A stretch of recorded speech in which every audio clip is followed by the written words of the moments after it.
milagres que Jesus realizou. Como pode água em vinho transformar, e o sabor especial que ele ficou.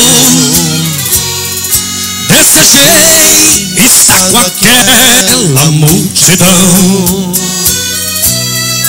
comer lanche que Jesus multiplicou. Que delícia estava aquele peixe com pão, e um milagre que abalou toda a nação. Se quiser bom alimento, ainda tem. Tem azeite, a oliveira ainda produz. Quer matar a tua fome? Então vem.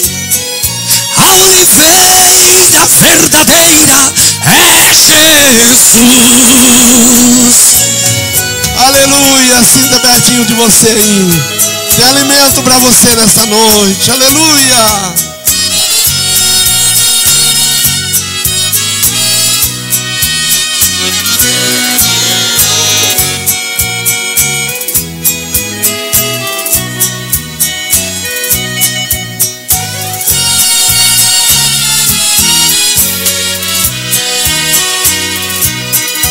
E o azeite da viúva que aumentou, com a ordem do profeta Eliseu. Toda aquela vizinhança que comprou, ao provar o azeite nada entendeu.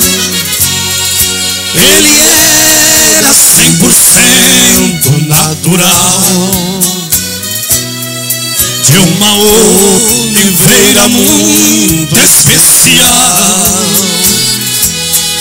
E para todo aquele povo que comprou, ela disse que o azeite era do céu. Se quiser bom alimento, ainda tem. Tem azeite, a oliveira ainda produz.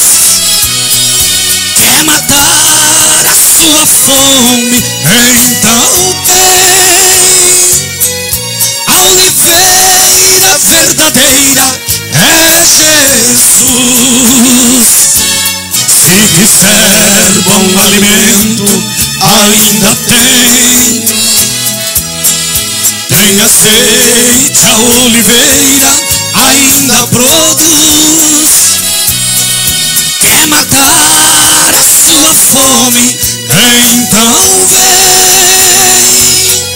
A oliveira verdadeira é Jesus.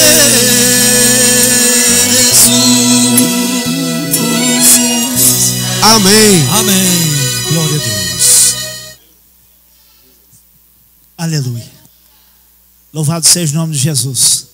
Nós queremos pedir para o pastor José Bernardi